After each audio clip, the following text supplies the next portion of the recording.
प्रशासकाला instruction देतात, सरकार instruction देतं, म्हणजे हे सरकार आणि आमदार खऱ्या अर्थाने ही नगरपालिका चालवत होते. म्हणजे गेली 4 वर्ष आणि त्याच्या अगोदरची 5 वर्ष असे एकंदरीत 9 वर्ष हे आमदार ही नगरपालिका चालवत आहेत. आणि या नगरपालिकेमध्ये ज्या काही अडचणी निर्माण झालेल्या आहेत, रस्त्याच्या असो, पाण्याच्या असो, गटारांच्या असो, त्या सर्वाची जबाबदारी खऱ्या अर्थाने त्यांची आहे. आणि ती जबाबदारी झटकून विरोधी पक्षाला म्हणजे राष्ट्रवादी काँग्रेस पार्टी प्रणित आघाडीला दोष देऊन आपली पोळी भाजून घेत आहेत. या ठिकाणी महिला मोठ्या प्रमाणात उपस्थित आहेत. महिलांसाठी एक गोष्ट महत्वाची सांगतो. महिलांच्या आयुष्यात 3 लोकांना तुम्ही कधीही विसरलं नाही पाहिजे.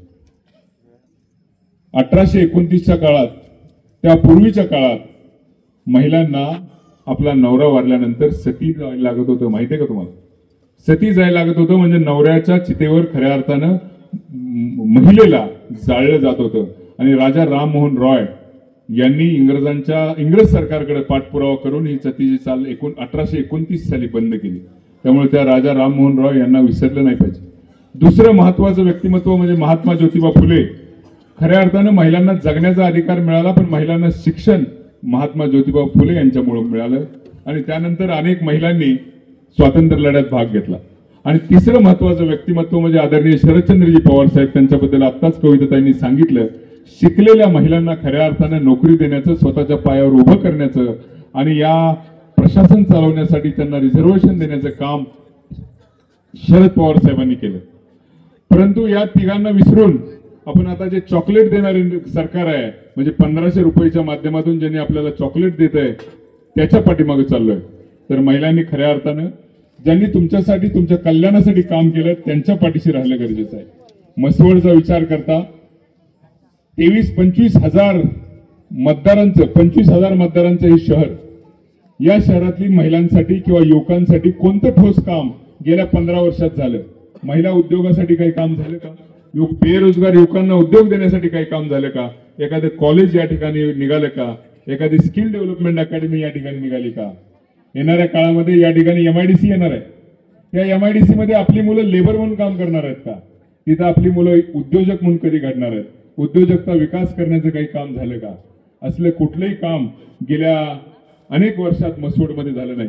मसवडचा वापर फक्त मतासाठी केला गेला. दर 5 वर्षांनी एकदा यायचं, मसवडच्या जनतेला जातीपाती राजकारणात अडकवायचं, मतं घ्यायची, आमदार व्हायचं, मंत्री व्हायचं आणि परत इकडे डुंकुनी बघायचं नाही, अशी परिस्थिती या मसवडची झालेली आहे. त्यामुळं माझी तुम्हाला सर्व मतदार बंधू भगिनींना विनंती आहे की आपण खऱ्या अर्थाने या मसवडचा विकास करणाऱ्या मसवडमधील स्थानिकांना प्राधान्य द्या आणि इथल्या राष्ट्रवादी काँग्रेस पार्टी, शरदचंद्रजी पवार, काँग्रेस आणि राष्ट्रीय समाज पक्ष या सर्व मित्र पक्षांच्या आघाडी म्हणजे सिद्धनाथ नागरिक आघाडीला बहुसंख्य मताने निवडून द्या. आणि येणाऱ्या काळात खऱ्या अर्थानं मसवडच्या विकासाची नांदी जे आपण साक्षीदार व्हा आणि कुणाच्या परक्याच्या हातात रिमोट कंट्रोल देण्यापेक्षा ते रिमोट कंट्रोल मसवडवासियांच्या हातात ठेवा, एवढीच मी विनंती करतो. इथे उपस्थित सर्व उमेदवारांना आपल्या आशीर्वादाची गरज आहे. आपण सर्वांनी या उमेदवारांना मताच्या रूपाने आशीर्वाद द्या आणि आपली सत्ता आपल्या हातात ठेवा, एवढंच विनंती करून थांबतो. जय हिंद, जय महाराष्ट्र.